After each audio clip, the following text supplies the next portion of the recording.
What's up, boys? It's Dual Factor once again with another video, and today we're going to do a regional report. I just recently came back from the Indianapolis regional, and as you can tell, I played Altergeist for the event. I actually finished a lot shorter than what I should have. Honestly, I really feel like I should have top 8 this event because I was actually playing really well, and I thought my list was really solid.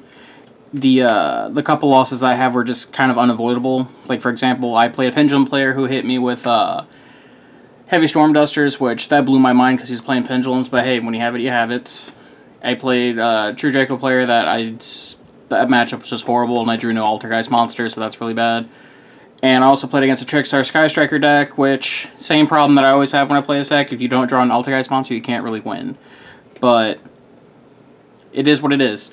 And then, as you'll notice in this deck profile, you're only going to see 37 cards. That's because a buddy of mine, upon his request, did not want me to reveal one of the cards that we were playing in our deck, and it's honestly really spicy, but he's going to play it for the UDS, therefore I'm not going to show it to you until after, but I figure I'd go ahead and give you what I played regardless, just without those cards. With that being said, I'll go ahead and get into the deck profile, and as you can tell, I did play Altergeist, so let's get into it.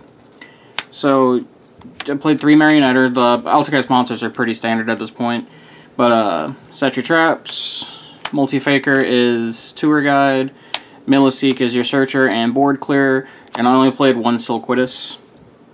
These are the only Altergeist monsters I play. I see a lot of people playing Concurry. I'm still not sold on that card. I don't think it's that great, but I don't know. I might test it to see how it goes. And the 1 Silquitus is honestly perfect, so we're just going to keep it at 1. And for hand traps, I played 3 copies of Ash. I still think it's the best generic hand trap, although there are some matchups that where it's not really that great, so I slide it out. But I mean, for a regional stuff like that, I think it's good to play.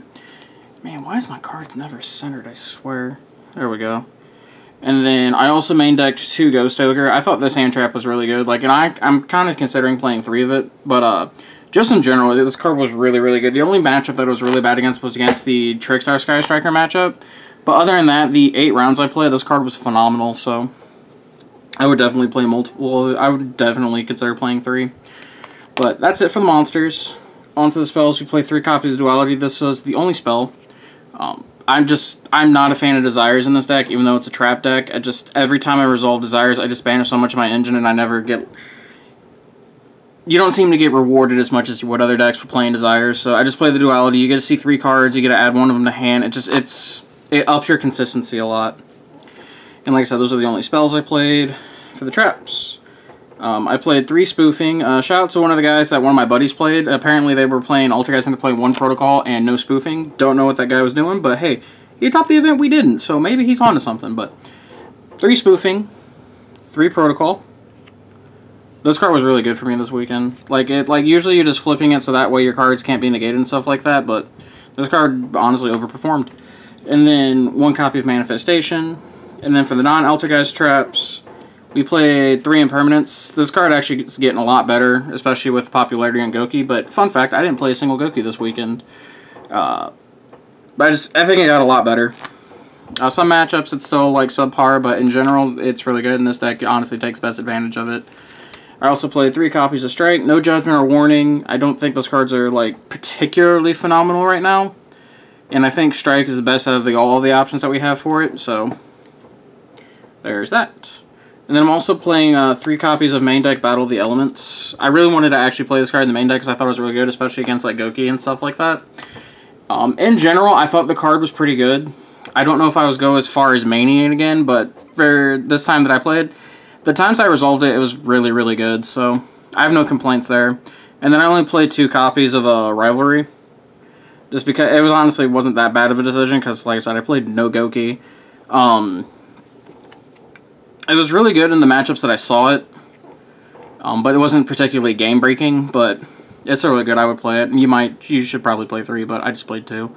And then 1 Imperial Order. It's an auto win against the decks that play Sky Striker Engine, in all honesty. So that is the main that I played.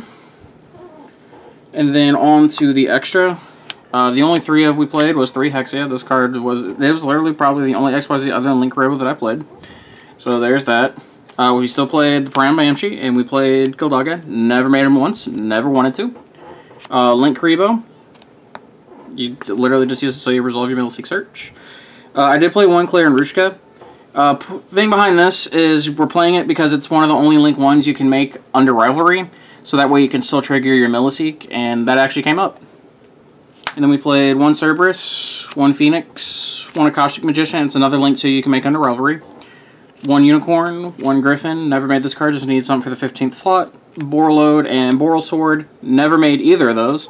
And then I played one Mega Fleet. I played against two Crusadia decks, believe it or not, and they both, once I found out I was playing Altergeist, they both chose to go first, so they could put up, like, their Equamax boards and stuff like that, so they can negate my stuff, and then I drew into Cyber Dragon, so I'm going to took their Equamax and killed them. So this card actually was a lot, the Cyber Dragon's actually a lot better than I give credit for, so, yeah, not much to say on that one. And then, for the side, I played 3 copies of Cyber Dragon, side by Yugi Nono, rest in peace. Anyway, this card was surprisingly good. I didn't think it was as good as people were making it out to be, but in certain matchups, it puts a lot of pressure on the board. Because it's just a big body that a lot of people can't deal with. And then you can just remove problem extra deck monsters off the field, like, really easy. Especially, like, because then they're forced to deal with it immediately, and if they don't, well, then they just lose their card. So, that was pretty good for me. I don't know about anyone else. 2 Inspector Border. This was mainly just for the mirror. I didn't play any mirrors. And then, this card's not particularly that great against, it's better against Rogue, but it's not as great against Rogue as you think it'd be, but, I don't know, I still like it, I'm still gonna side it.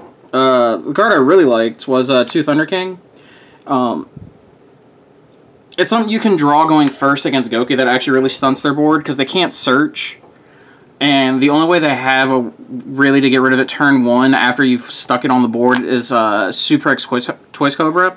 Because not, or if they're still playing with Scorpio and they draw onto a Scorpio, they can use it to beat over it. But like it just stunts your opponent. They can't really do anything when this card's face up on the field. 3 copies of Evenly Matched. Yeah, it's honestly just for rogues and stuff like that, and it's just really good. So there's that. 3 copies of Heavy Storm Duster. This card was really good for me too. And then I decided instead of Wiretap, I was going to play 2 copies of Red Reboot. I just think being able to activate it from your hand versus Wiretap, where you have to set it and then be able to activate it, I just think this card in general is just better. Plus, siding it going first, you don't have to keep it in hand. You can set it.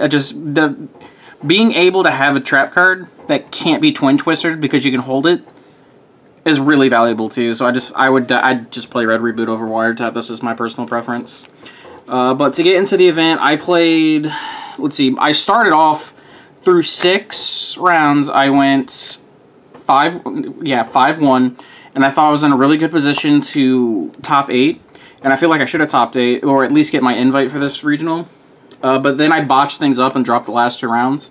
So that was unfortunate. For my matchups, like I said, I played no Goki, but I played 2 Trickstar Sky Striker, 2 Crusadia, believe it or not, a True Draco, let's see, True Draco, and then what else did I play? Oh, I played against 2 Pendulum decks, which one of the Pendulum players was my losses, and he was actually really good. That was the guy that hit me with the Storm Duster. And then, that's 7. What was my 8th deck that I played? Let me think about it here. So, yeah, it was 2 Crusadia, 2 Pendulum, 2 Trickstar Sky Striker,